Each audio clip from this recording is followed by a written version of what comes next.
어느 날 사람들은 수상한 문자 메시지를 한 통 받게 됩니다. 거기에 적혀 있는 건 죽음까지 남아있는 시간.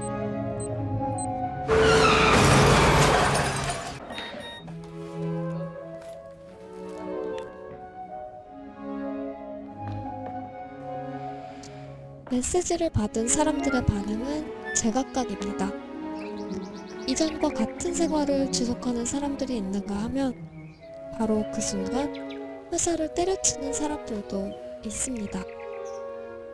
언제나 꿈꿔왔던 악기를 배우기 시작한 아저씨도 있고, 남은 시간 소녀의 모습으로 살겠다고 결심한 소년도 있습니다. 대체 누가 이런 메시지를 보낸 걸까요? 이야기는 브뤼셀의 한 아파트에서 시작됩니다. 벨기에 브뤼셀의 작은 아파트에는 신이 삽니다. 온갖 종류의 불행을 만들어서 사람들을 괴롭히는 게 취미인 아주 고약한 아저씨죠. Loi 2218. La file d'à côté avance toujours plus vite. 그는 자신의 가족들에게도 좋은 아빠, 좋은 남편은 절대로 아닙니다. 아내는 늘 그의 눈치만 보면서 살아가고요. 큰아들은 그런 아빠에게 질려 이미 오래전에 가출했습니다. 이제 10살이 된 어린 딸 에아는 아빠가 대단히 잘못된 일을 하고 있다는 것을 조금씩 깨달아 갑니다. C'est exactement à ce moment-là que je me suis décidée à faire quelque chose. 에아는 그래서 집을 떠나기로 결심합니다. 뭘 해도 아빠보다 잘할 자신이 있었던 에아는 오빠가 그랬듯 새로운 신약 성서를 쓰려고 합니다. Je voudrais faire un truc comme toi, me tirer d'ici, trouver des apôtres pour me filer un coup de main. 에아는 과연 6명의 사도를 만나 신약 성서를 완성할 수 있을까요? 에아의 신약 성서가 완성되면 이 세상은 어떻게 달라질까요? 영화 이웃집에 신이 산다입니다.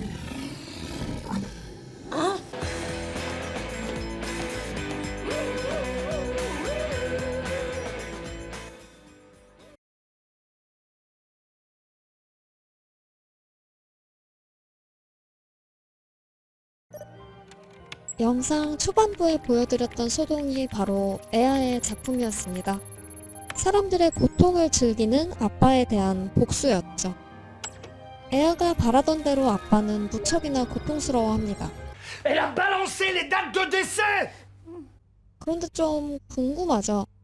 사람들이 자신에게 허락된 남은 시간을 알게 된 게 어째서 신에게는 고통이 되는 걸까요?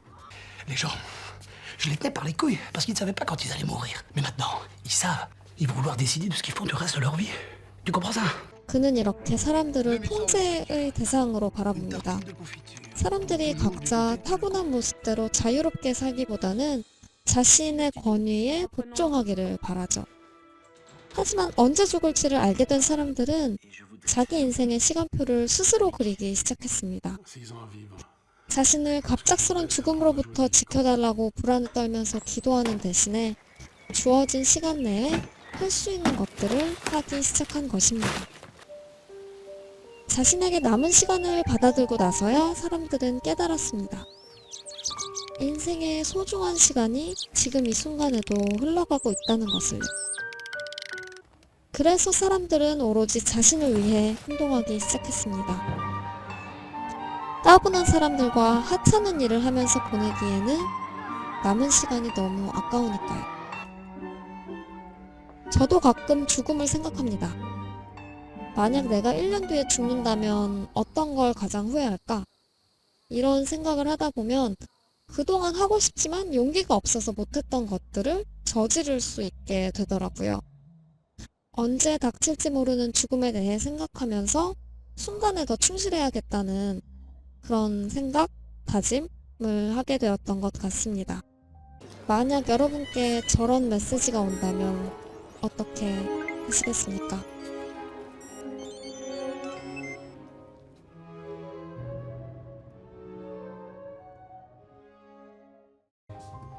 아빠의 서재에서 무작위로 뽑아온 인명카드 6장. 이 사람들이 바로 에아의 6사도가 될 것입니다.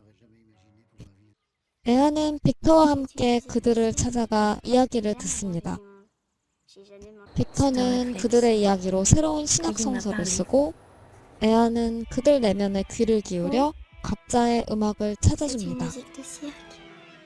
에아가 만난 6명의 사도는 어떤 사람들이었을까요? 첫 번째 사도 오렐리는 7살 때 지하철 사고로 한쪽 팔을 잃었습니다. 그녀는 어느 날 갑자기 다가온 노숙자가 건넨 말 한마디를 마음에 새기고 살아갑니다. La vie, c'est comme une patinoire. Il y a beaucoup de gens qui tombent. 두 번째 사도 장 클로드는 젊은 시절 수많은 모험을 하며 세계를 누볐습니다. 그러다 현실에 떠밀려 보잘것없는 일을 하며 소심한 삶을 살게 됩니다. 그렇게 그는 인생 대부분을 허비했습니다.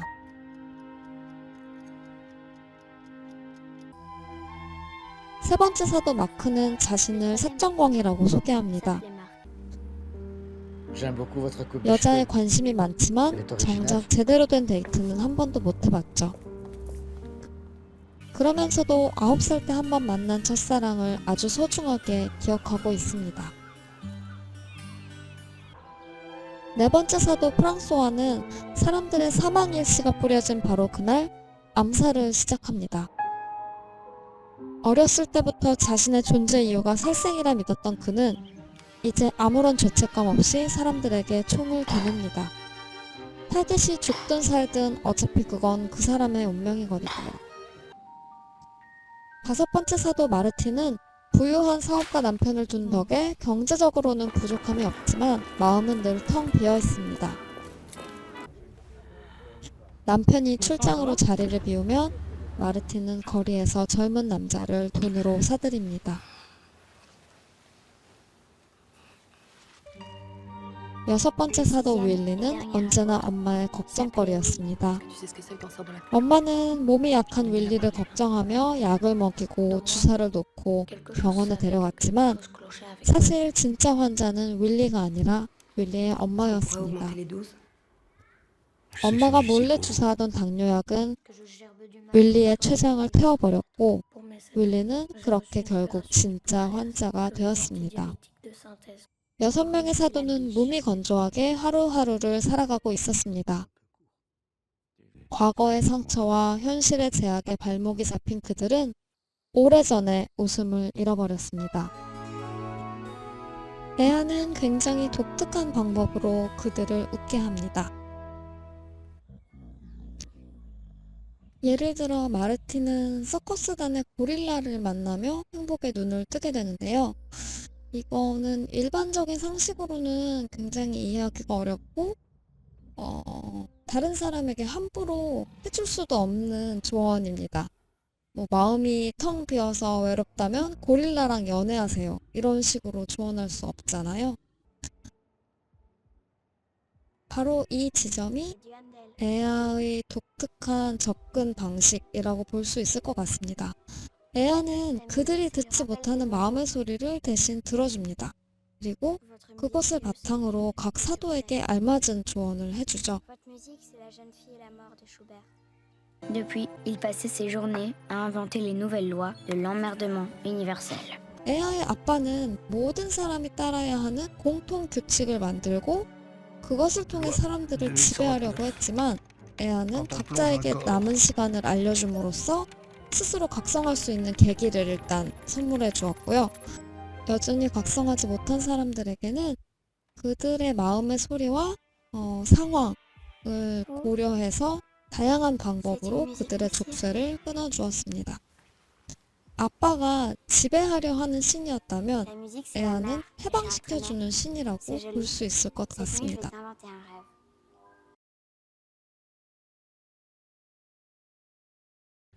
통제와 억압과 혐오를 대표하는 신이 아빠신이라면 그 대척점에 있는 두 캐릭터가 바로 반란을 주동한 딸 에아와 에아로부터 시작된 반란을 마무리한 엄마 신입니다. Ce soir Je m'appelle Ea. 에아는 성인 남성인 아빠와 대비되는 아동 여성입니다. T'as été le mon héros. 사람들을 자기 발밑에 두고 자신의 능력을 과시하려고 하는 아빠와는 전혀 다르죠. 영화 속 구체적인 장면을 통해 에아의 특징을 한번 찾아보겠습니다. 에아는 먼저 자신의 생각을 말하기보다는 다른 사람의 이야기를 들으려고 합니다. 그런데 이때 에아가 관심을 두는 건 선량하거나 고귀한 사람들의 이야기가 아니라 그저 평범한 사람, 아니 그 중에서도 특히 고통 속에 있는 사람들의 이야기입니다.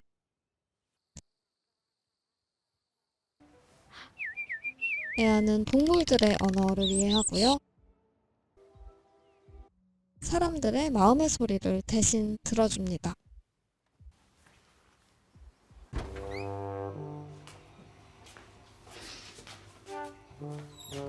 초능력이 없는 아빠는 에아와 엄마가 가진 초능력을 쓸데없는 것이라고 무시합니다.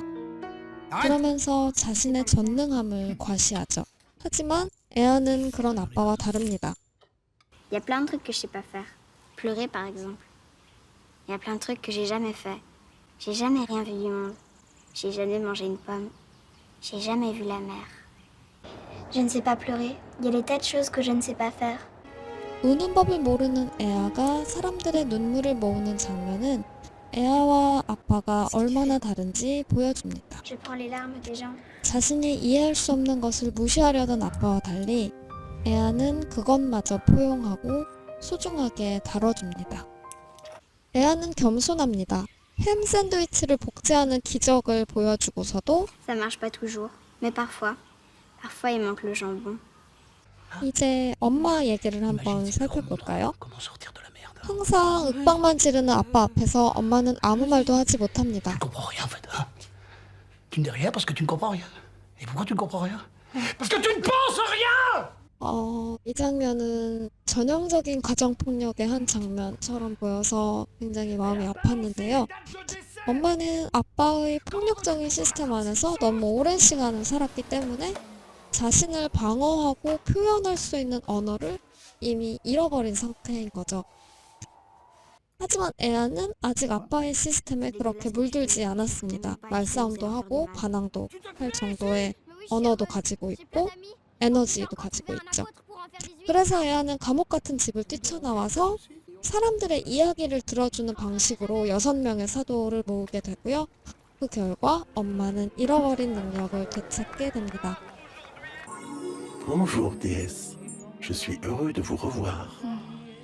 컴퓨터 앞에 앉은 엄마가 이 세상의 설정을 바꾸는 장면은 굉장히 통쾌한 결말이기도 하면서 영화의 상상력이 가장 빛나는 장면이기도 합니다. 아무것도 없이 새파랗던 하늘에는 불꽃놀이가 새겨지듯 꽃무늬가 아름답게 피어나고요. 뉴스에는 매일 좋은 소식만 전해집니다. 사람들은 물속을 산책하기도 하고요. 식물과도 교감합니다.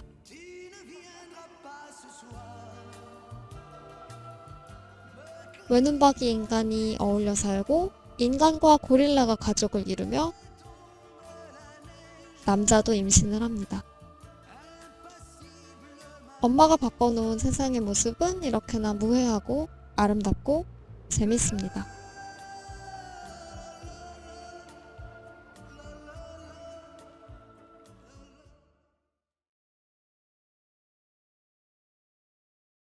감독은 한 인터뷰에서 이런 말을 합니다. 태초에 여신이 있었는데 남편이 내쫓은 걸 수도 있다. 당신은 컴퓨터 만지지 말고 부엌에 가서 밥이나 해. 이렇게 말하면서. 그리고 감독은 전 세계 어디에서든지 애들이 올 때 아빠 대신 엄마를 찾는 걸 보면서 이런 생각도 했었다고 합니다. 아, 신이 남자가 아니라 여자였다면 이 세상이 좀 더 좋아지지 않았을까? 이웃집에 신이 산다는 감독의 이런 문제의식과 궁금증을 바탕으로 만들어진 영화입니다. 그래서 우리가 당연하다고만 생각했던 기존의 질서에 물음표를 던지는 페미니즘 영화로도 볼 수 있을 것 같습니다. C'est maman. C'est ma mère.